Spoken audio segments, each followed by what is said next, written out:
Welcome to my channel. जैसा कि आप लोगों को पता है, पिछले वीडियो में हम लोग रेजिस्टेंस वेल्डिंग देखे थे। आज हम क्या देखने वाले हैं, टाइप्स ऑफ रेजिस्टेंस वेल्डिंग के एडवांटेज के बारे में भी देखेंगे। उसके बाद इस वीडियो लेक्चर में हम लोग स्पॉट वेल्डिंग को भी कवर करने वाले हैं। तो अगर आप लोग फर्स्ट वीडियो नहीं देखे तो जाके देख सकते हैं, चैनल पे है। चलिए आज हम देखने वाले क्या, रेजिस्टेंस वेल्डिंग के एडवांटेज। देखिए, कोई भी काम इंसान करता है या कोई भी नई तकनीक लाता है तो उसमें कुछ ना कुछ उसको क्या होना चाहिए, एडवांटेज होना चाहिए। जैसे आप लोग क्या करते थे, पहले घर पे पढ़ते थे, अब क्या हो गया, ऑनलाइन हो गया। ऑनलाइन होने के चक्कर से अब क्या है, अब घर पे तो पढ़ते हैं लेकिन पहले बुक से पढ़ना पड़ता था। अब आप लोग को आसानी से बहुत सारे टीचर अवेलेबल और आप लोग पढ़ सकते हैं। तो डिफरेंस है क्या है, आपको आसानी होती है किसी भी चीज़ को सीखने में। तो एडवांटेज क्या है, आपको कहीं जाने की ज़रूरत नहीं है, एक से एक कंटेंट आपको आराम से मिल जा रहा है यूट्यूब पे, तो आप लोग पढ़ सकते हैं। तो ये क्या हो गया, इंटरनेट आने की एडवांटेज हो गई। और कुछ डिसएडवांटेज भी होती है, जैसे मोबाइल आने से बहुत सारे आदमी क्या करते हैं, बहुत सारे टाइम बेकार करते हैं। खैर, इस बात पे हम लोग बहस नहीं करेंगे और आगे चलेंगे इसके एडवांटेज के बारे में। देखिए, बेसिकली ये आपका है क्या, स्पॉट वेल्डिंग का एक फिगर है जो रेजिस्टेंस वेल्डिंग के अंतर्गत आता है। उसका हम एक फिगर दिए हैं बेसिकली समझने के लिए। वैसे इस फिगर को कल अपने लोग डिस्कस कर चुके हैं, लेकिन ये फिगर उस फिगर से थोड़ा अलग है, तो शायद आप लोग को समझने में आसानी होगी। इसलिए हम लोग क्या किए, आज हम एक स्पॉट वेल्डिंग का बतौर फिगर यहाँ पे रखें, क्योंकि आगे भी हम लोग स्पॉट वेल्डिंग ही कवर करने वाले हैं। तो बेसिकली देखिए, इसका एक सिंपल सा स्ट्रक्चर है। यहाँ पे क्या है, आपका स्विच लगा हुआ है और इधर से ये जो ट्रांसफार्मर है इसमें प्राइमरी सप्लाई दे रहे हैं और इधर से सेकेंडरी आ रहा है। और यहाँ पे कौन सा ट्रांसफार्मर यूज करेंगे, तो स्टेप डाउन ट्रांसफार्मर का यूज करेंगे। जैसा कि आप लोग को पता है, कोई भी आर्क वेल्डिंग हो, जैसे ही वहाँ पे इलेक्ट्रिक करंट आएगा और वेल्डिंग का नाम आएगा तो आप लोग कौन सा वेल्डिंग मारेंगे, सीधा सीधा आर्क वेल्डिंग तो रहेगा, लेकिन साथ में ट्रांसफार्मर की बात होगी तो क्या मारिएगा, सीधा सीधा आप लोग स्टेप डाउन ट्रांसफार्मर मार दीजिएगा। ठीक, तो देखिए बेसिकली यहाँ पे एक स्ट्रक्चर दिखाया गया है कि आपका ये क्या है, दो आपका इलेक्ट्रोड है। ऊपर वाला इलेक्ट्रोड क्या है, मूविंग है, और नीचे वाला इलेक्ट्रोड फिक्स है। हम लोग क्या करते थे, यहाँ पे एक प्लेट रहता था ऐसे और एक प्लेट इस पे ऐसे रहता था, और इस पे बेसिकली क्या किया जाता था, प्रेशर अप्लाई करके जोड़ दिया जाता था। तो इसमें क्या होता था, आपको समय बहुत कम लगती थी। मतलब है कोई भी इंसान कर सकता है। आपको भी अगर एक बार दिखा दिया जाए कि ऐसे ऐसे करना है तो आप लोग क्या कर सकते हैं, आराम से कर सकते हैं। तो मतलब क्या है, इसमें कोई स्किल्ड आदमी की ज़रूरत नहीं है, मतलब स्पेशलिस्ट आदमी की ज़रूरत नहीं है। ये वही कर सकता है जिसको बहुत अच्छे से आता है, ऐसा कोई ज़रूरी नहीं है। आप लोग कर सकते हैं, नॉर्मली कर सकते हैं। तो क्या कह सकते हैं कि ये जो प्रोसेस होता है ना, इसको आराम से कर सकते हैं, इसको कंट्रोल भी आसानी से कर सकते हैं। देखिए अब क्या हो रहा है, यहाँ पे हम लोग सिर्फ प्रेशर करके क्या कर रहे हैं, वेल्ड कर दे रहे थे। यहाँ पे क्या हो रहा है, जो जो मेरा बेस मेटल है ये ज़्यादा मुड़ता नहीं है, आराम से हम लोग इस पे वेल्डिंग कर देते हैं और ज़्यादा मुड़ता भी नहीं। अब देखिए, अब कोई एक चीज़ है, मान लीजिए ऐसा है, एक प्लेट, इसको लैप करके जोड़ना है। तो इस स्पॉट वेल्डिंग से अगर जोड़ना है तो एक स्पॉट यहाँ मार देंगे, एक स्पॉट यहाँ मार देंगे, धराधर यहाँ पे क्या होगा, जुड़ता जाएगा। तो क्या होगा, ये जो प्रोसेस होगा ये मेरा बहुत स्पीड से होगा। क्या बात सही है ना, ये जो मेरा प्रोसेस है वो मेरा बहुत ज़्यादा स्पीड से होगा। तो स्पॉट वेल्डिंग का एडवांटेज में ये क्या आ जाएगा आपका, ये बहुत तेज़ी से कर सकते हैं। इसके लिए कोई हमको स्किल्ड वर्कर की ज़रूरत नहीं है। और अब जहाँ पे बहुत सारा ज़्यादा सामान बनाना है, जैसे मान लीजिए कोई एक फैक्ट्री है, फैक्ट्री में क्या होता है, जो काम जिसको मिलता है वो सिर्फ वही काम करता है। अगर किसी को वेल्डिंग करने के लिए दिया गया है तो वेल्डिंग करेगा, किसी को मान लीजिए स्पॉट वेल्डिंग करने के लिए दिया गया है तो स्पॉट वेल्डिंग करेगा। तो इसी प्रकार अगर आप लोग स्पॉट वेल्डिंग करते हैं तो बहुत ज़्यादा सामान जहाँ पे उत्पादन होता है वहाँ पे आप लोग आराम से कर सकते हैं। इससे क्या होगा, तेज़ी से प्रोसेस होगा, तेज़ी से प्रोसेस होगा तो आपका क्या होगा, कॉस्ट कम आएगा। और देखिए इसमें हम लोग कोई एक्स्ट्रा फिलर मटेरियल का यूज़ नहीं करते, बस ये मेरा दो इलेक्ट्रोड रहता है, दोनों इलेक्ट्रोड के बीच प्रेशर अप्लाई करते हैं और हम लोग क्या कर देते हैं, वेल्डिंग कर देते हैं। रेजिस्टेंस के कारण ऑलरेडी हीट जनरेट हो जाता है। और इसको हम किसी भी धातु पे कर सकते हैं। जैसा मान लीजिए ये एक मेरा प्लेट है किसका, कॉपर का, और एक प्लेट है एल्युमिनियम का। आराम से हम लोग स्पॉट वेल्डिंग कर सकते हैं। मतलब कहने का मतलब है डिफरेंट मेटल पे भी कर सकते हैं। ज़रूरी नहीं है कि ये कॉपर है तो ये कॉपर होना चाहिए, ऐसा कंपलसरी नहीं। अगर ये कॉपर है, अगर ये एल्युमिनियम है, फिर भी हम लोग क्या कर सकते हैं, इसको वेल्ड कर सकते हैं स्पॉट वेल्डिंग के द्वारा। देखिए यहाँ पर कितना भी डिफ़िकल्ट सेक्शन होगा, डिफ़िकल्ट मतलब होता है क्या, जटिल, कोई भी जटिल आकार या सेक्शन होगा तो हम लोग उसको आसानी से वेल्डिंग कर सकते हैं। तो स्पॉट वेल्डिंग के एडवांटेज में क्या हो गया आपको, ये तेज़ है, ओके, देखिए बहुत उत्पादन मतलब बहुत ज़्यादा सेम चीज़ बनाना है, स्पॉट वेल्डिंग कर सकते हैं वहाँ पे। कह रहा यह प्रोसेस जो है, ये जो मेरा जो वेल्डिंग करने का प्रोसेस है रेजिस्टेंस वेल्डिंग, परिशुद्धता मतलब बहुत ज़्यादा अच्छा बनता है, मतलब इसमें जो खराबी है वो बहुत कम रहेगा। परिशुद्धता से कंट्रोल कर सकते हैं, मतलब जैसे चाहे वैसे कंट्रोल कर सकते हैं, जितना प्रेशर चाहे उतना हम लोग प्रेशर अप्लाई कर सकते हैं। देखिए कह रहा है कुशल कारीगर की आवश्यकता नहीं होती, ये थोड़ा सा इसमें कट चुका है, यहाँ पे नहीं लिखा हुआ है। इसको मैं छोटा करके दिखा भी दूँ, ठीक, नहीं तो आप लोग को डाउट रहा था। तो यहाँ पे क्या कुशल कारीगर की आवश्यकता नहीं होती है, मतलब स्किल्ड वर्कर ही चाहिए ऐसा ज़रूरी नहीं है, नॉर्मल आदमी को भी एक बार दिखा देगा तो वो कर सकता है। देखिए यहाँ पे फिलर मेटल की आवश्यकता नहीं होती है, ये बात हम लोग पहले डिस्कस कर चुके हैं। कर सभी सामान्य और सामान्य धातु को वेल्ड कर सकते हैं, समान रहे चाहे असमान रहे। समान मतलब कहना कि अगर दोनों प्लेट कॉपर का है तो भी वेल्ड कर सकते हैं, एक प्लेट कॉपर का और एक प्लेट एल्युमिनियम का है तो भी वेल्ड कर सकते हैं। अब कह रहा है जटिल आकार और सेक्शन को भी वेल्ड करना संभव है, मतलब ऐसा कोई मेटल है जिसका आकार क्या है, ऐसा कोई ज्वाइंट बना रहे जिसका आकार क्या है, जटिल है, उसको भी हम लोग आसानी से वेल्ड कर सकते हैं। चलिए आगे बढ़ते हैं। अब देखिए हम लोग अपने टॉपिक पे आ जाते हैं। एक्चुअल टॉपिक आज का क्या था, रेजिस्टेंस वेल्डिंग के प्रकार था। तो रेजिस्टेंस वेल्डिंग के प्रकार देखेंगे। देखिए रेजिस्टेंस वेल्डिंग है तो हर जगह रेजिस्टेंस तो आएगा ही, बट इसका जो वेल्डिंग करने का तरीका है उसमें अलग अलग होने के कारण इसका प्रकार हो जाता है। देखिए सबसे पहला आता है आपका स्पॉट वेल्डिंग, स्पॉट वेल्डिंग के बाद आता है सीम वेल्डिंग, सीम के बाद आता है प्रोजेक्शन, प्रोजेक्शन के बाद आता है आपका रेजिस्टेंस में देखिए सीधा कहेगा बट वेल्डिंग। बट वेल्डिंग दो प्रकार का होता है, एगो फ्लश बट होता है, एगो अपसेट बट होता है। कौन सा होता है, अपसेट बट होता है। तो यहाँ पे क्या लिख दिया, रेजिस्टेंस बट वेल्डिंग। तो कहने का मतलब है ये कौन सा हो गया, अपसेट बट, ये हो गया फ्लश बट वेल्डिंग। बस आपको बस इतना ही वेल्डिंग के रेजिस्टेंस वेल्डिंग के प्रकार है। कुल मिला के आप लोग को इसको याद कैसे रखना है तो मैं उसका तरीका बता दूँ। सबसे पहले आप लोग को क्या करना है, इसको काउंट करना है, क्या कितना है, 1 2 3 4 5। मतलब सबसे पहले आप लोग को ऐसे याद करना है कि रेजिस्टेंस वेल्डिंग के 5 प्रकार होते हैं, ठीक। देखिए 5 प्रकार आप लोग याद कीजिएगा। देखिए मैं ये चीज़ आपको इसलिए याद करने के लिए कह रहा हूँ, जैसे आपके माइंड में रेजिस्टेंस वेल्डिंग आएगा और जैसे टाइप्स ऑफ रेजिस्टेंस वेल्डिंग पे आप जाएंगे तो आपके माइंड में आना चाहिए होता कितना है, उसके बाद तो याद होगा। जैसे आपको दिमाग में आएगा 5 होगा, सबसे पहले स्पॉट होगा, सीम होगा, प्रोजेक्शन होगा, ऑफसेट बट होगा और उसके बाद फ्लश बट वेल्डिंग होगा। देखिए स्पॉट वेल्डिंग जो है, स्पॉट वेल्डिंग को तो बड़ी डिटेल में देखने वाले हैं और सीम और प्रोजेक्शन के बारे में थोड़ा सा बता दूं। देखिए सीम वेल्डिंग किसको कहते हैं, जो लगातार स्पॉट वेल्डिंग होता है ना, लगातार स्पॉट वेल्डिंग को क्या कहते हैं, सीम वेल्डिंग कहते हैं।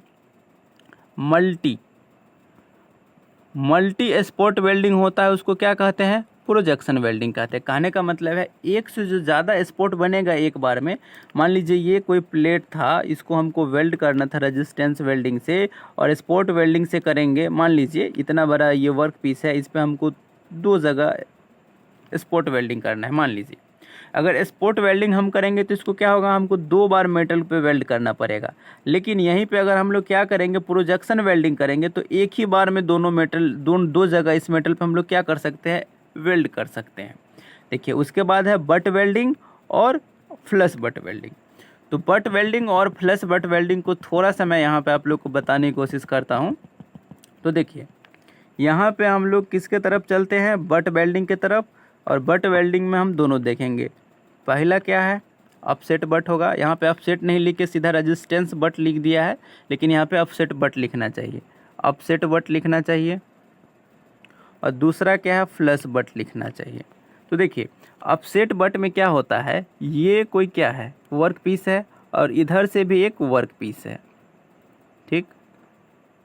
और इसमें हम लोग क्या करेंगे, पावर सोर्स के सहायता से एक इसमें दे देंगे और एक इसको दे देंगे सप्लाई देने के बाद क्या होगा, दोनों जो मेटल है ना ये हटा हुआ नहीं रहेगा, ये मेटल क्या है, सटा हुआ रहेगा। तो बीच में क्या होगा, प्रतिरोध जनरेट होगा। प्रतिरोध जनरेट होने के कारण ये क्या हो जाएगा, गर्म हो जाएगा। जैसे गर्म होगा तो दोनों साइड से क्या करेंगे, इस पर प्रेशर अप्लाई करेंगे और प्रेशर जैसे अप्लाई करेंगे क्या होगा, चिपक जाएगा। जब वो मेरा वेल्ड ज्वाइंट बन जाएगा, ठंडा हो जाएगा, तो प्रेशर अप्लाई करके हम लोग क्या करेंगे, वर्क पीस को हटा लेंगे। तो ये मेरा हो गया अपसेट बट वेल्डिंग, ठीक। अब फ्लश बट वेल्डिंग में क्या होता है, सेम ऐसा ही प्रोसेस है, लेकिन उसमें क्या होता है, इसमें क्या था, दोनों वर्क पीस अलग अलग था, और इसमें दोनों वर्क पीस अलग अलग नहीं होगा। देखिए कैसे वो होगा, एक वर्क पीस मेरा ये है और एक वर्क पीस मेरा ये है, ठीक। उसके बाद क्या होगा, एक मेरा पावर सोर्स होगा, एक कनेक्शन इधर जाएगा और एक कनेक्शन इसके साथ जाएगा। अब दोनों ये जो दोनों मेटल है पार्ट ए और पार्ट बी, दोनों के बीच में क्या होगा, रेजिस्टेंस के कारण आपका क्या जनरेट होगा, आर्क टाइप से जनरेट हो जाएगा। जैसे आप लोग देखेंगे 11,000 के तार में कहीं कहीं पे ये ऐसे रहता है और बीच में ऐसे चिंगारी टाइप से हु करके जाते रहता है, जिसको गांव घर में लुत्ती भी बोलते हैं। तो ये जो या तो घर में देखिएगा तार ढीला रहेगा तो स्पार्क होगा, लेकिन जब ज़्यादा करंट का यूज़ कीजिएगा तो वहाँ पे देखिएगा ये इस टाइप से बन जाता है। तो यहाँ पे भी क्या होगा, एक आर्क टाइप से जनरेट होगा जो क्या होगा, रोशनी देगा। ऑब्वियस सी बात है, आर्क जैसे जनरेट होगा तो रोशनी देगा, तो क्या हो जाएगा, फ्लश करेगा, मतलब रोशनी देगा, तो इसीलिए इसको फ्लश बट वेल्डिंग बोलते हैं। जैसे यहाँ पे क्या होगा, वहाँ पे ये आर्क टाइप से जनरेट होगा तो दोनों क्या हो जाएगा, ये दोनों सेक्शन गर्म हो जाएगा। जब दोनों सेक्शन गर्म हो जाएगा तो इस पर क्या करेंगे, प्रेशर अप्लाई कर देंगे और जोड़ देंगे। तो ये था आपका टाइप्स ऑफ रेजिस्टेंस वेल्डिंग। चलिए आगे चलते हैं, आगे हम लोग पूरा डिटेल में किसको कवर करने वाले हैं, तो स्पॉट वेल्डिंग के कवर करने वाले हैं। और स्पॉट वेल्डिंग का डिफरेंट आज हम फिगर लेके आए हैं, जिसके माध्यम से आपको मैं समझाने की कोशिश करूंगा। तो देखिए बेसिकली स्पॉट वेल्डिंग की बात करें तो स्पॉट मतलब होता है, जैसे देखिए ये एक मेटल है और ये एक मेटल है। अब जैसे यहाँ पे आप प्रेशर अप्लाई करेंगे तो थोड़ा सा इस टाइप से गड्ढा हो जाएगा, होगा ना, एक सेकेंड, थोड़ा सा क्या हो जाएगा, गड्ढा टाइप से हो जाएगा। तो ये जो मेरा मेटल है हल्का सा इस टाइप से आपका गड्ढा बनेगा, इस टाइप से हल्का सा होगा, क्योंकि कोई भी नुकीला चीज़ से यहाँ पे जैसे ही प्रेशर डालिएगा तो थोड़ा सा तो अंदर जाएगा। तो ये जो बनता है इसी को क्या कह देते हैं, स्पॉट। मतलब देखिए कोई कांड हो गया तो क्या कहा गया, स्पॉट पे फलनमा गया था, या कोई किसी के साथ पकड़ा गया था, क्या कह रहा है, स्पॉट पे पकड़ा गया फलनमा। तो स्पॉट पे जो पकड़ाता है मतलब एग्जैक्टली जहाँ पे प्रेशर पड़ता है उसी को क्या कह देते हैं, स्पॉट। और स्पॉट में क्या होता है, थोड़ा सा गड्ढा टाइप से बनता है, यहाँ पे थोड़ा सा गड्ढा टाइप से बनेगा, इसी को क्या बोल देते हैं, स्पॉट बोल देते हैं। तो स्पॉट वेल्डिंग क्या है, अभी हम लोग तुरंत देखें, रेजिस्टेंस वेल्डिंग का एक प्रकार है। क्या स्पॉट वेल्डिंग क्या है, रेजिस्टेंस वेल्डिंग का एक प्रकार है। और स्पॉट वेल्डिंग में हम लोग क्या करते हैं, तो देखिए ये मेरा 2 इलेक्ट्रोड है, एक इलेक्ट्रोड ऊपर वाला, एक इलेक्ट्रोड नीचे वाला, और उसी का ये फिगर है, आपको इसको मैं थोड़ा जूम करता हूँ और इसकी सहायता से मैं बात को बताने की कोशिश करूँगा। तो देखिए उसी का एक ये फिगर है। अब देखिए इसमें हम लोग क्या करते हैं, 2 इलेक्ट्रोड है, ये तो क्लियर है, मैं अभी तुरंत बताया हूँ। और इन दोनों इलेक्ट्रोड के बीच क्या करते हैं, एक वर्क पीस को रख देते हैं, एक ऊपर वाला और एक नीचे वाला वर्क पीस को रख दिए। अब वर्क पीस जैसे ही रखते हैं उसके बाद क्या होता है, थोड़ा सा प्रेशर अप्लाई करके दोनों को सटाते हैं। और जब ये सटता है तो इसके कारण क्या होता है, जिस जगह टच करेगा, देखिए यहाँ पे ये टच कर रहा है तो यहाँ पे क्या होगा, मैक्सिमम रेजिस्टेंस होगा। और मैक्सिमम रेजिस्टेंस किस भाग पे होता है, क्वेश्चन पूछा जाता है कि स्पॉट वेल्डिंग में या रेजिस्टेंस वेल्डिंग में मैक्सिमम रेजिस्टेंस कहाँ पे होता है, तो जहाँ पे मेरा इलेक्ट्रोड मेरा वर्क पीस को टच करता है वहाँ पे क्या होता है, मैक्सिमम रेजिस्टेंस होता है। क्या होता है, मैक्सिमम रेजिस्टेंस होता है। रेजिस्टेंस होने के कारण क्या होता है, गर्म होता है। जब ये गर्म होता है उसके बाद हम लोग क्या करते हैं, इस पर प्रेशर अप्लाई करते हैं। और प्रेशर अप्लाई करने के बाद जब ये वेल्ड जब प्रेशर अप्लाई कर देता है, अच्छा एक चीज़ और, प्रेशर कितना टाइम के लिए अप्लाई करते हैं, ये तो बात हो गया, प्रेशर तब तक अप्लाई करेंगे जब तक वर्क पीस पूरा जूट के ठंडा ना हो जाए। लेकिन इसमें हम लोग करंट कितना देर तक फ्लो होने देंगे, तो करंट इसमें 7/50 सेकेंड तक फ्लो होने देंगे। ये देखिए मेटल के थिकनेस पे चेंज होता रहेगा, लेकिन एक स्टैंडर्ड में लिया गया है कि 7/50 सेकेंड तक इसमें हम लोग क्या होने देंगे, करंट फ्लो होने देंगे। उसके बाद स्विच को तुरंत ऑफ कर देंगे। ऑफ करने के बाद थोड़ा देर तक रुकेंगे जब तक मेरा वेल्ड ज्वाइंट अच्छे से जुड़ ना जाए, उसके बाद उसमें से वर्क पीस हटा लेंगे। तो ये था इसका बेसिक स्ट्रक्चर। अब देखिए ये काम कैसे करता है मैं एक बार और बता देता हूँ। तो देखिए ये फिगर को मैं इधर लाता हूँ, सबसे पहले मैं इसको क्लीन कर देता हूँ। अब देखिए इसको मैं उठा के यहाँ लाता हूँ। ये क्या है आपका स्पॉट वेल्डिंग, स्पॉट वेल्डिंग का एक फिगर है। इसमें देखिए कुछ चीज़ ध्यान रखने वाली बात है। जैसे नीचे वाला जो इलेक्ट्रोड होता है, जिसको फिक्स रॉकर आर्म कहते हैं, या इसको आप इलेक्ट्रोड कहिए तो ज़्यादा बेटर है। नीचे वाला जो आपका इलेक्ट्रोड है ये नहीं मूव होता है, केवल ऊपर वाला इलेक्ट्रोड को हम लोग मूव करते हैं। देखिए यहाँ पे लिखा है क्या, मूवेबल इलेक्ट्रोड।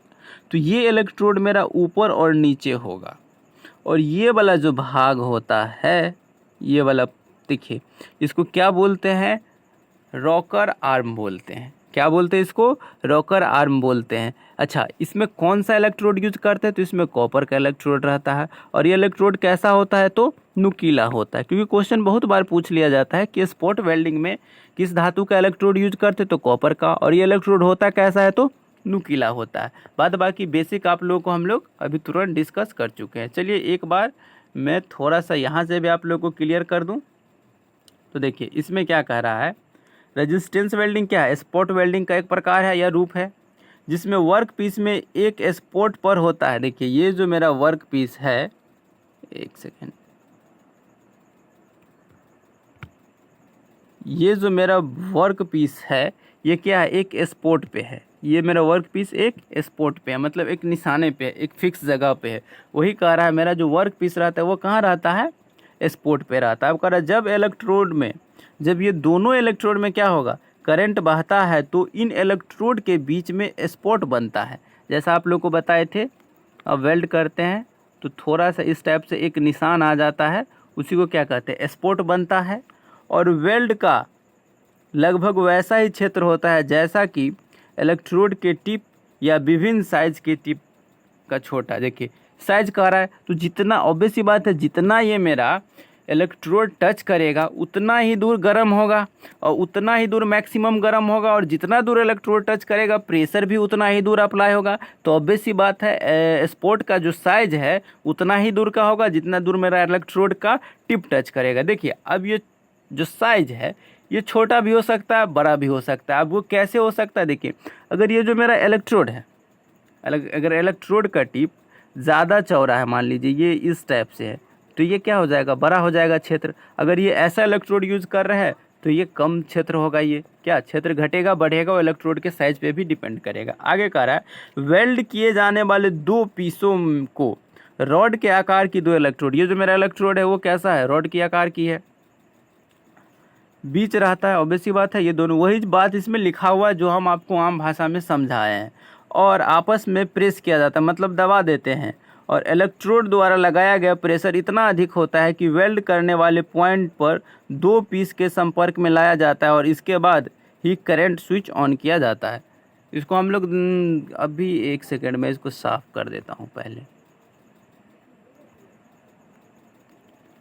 एक सेकेंड आप लोग वेट कीजिए, थोड़ा सा मैं इसको क्लीन कर देता हूँ।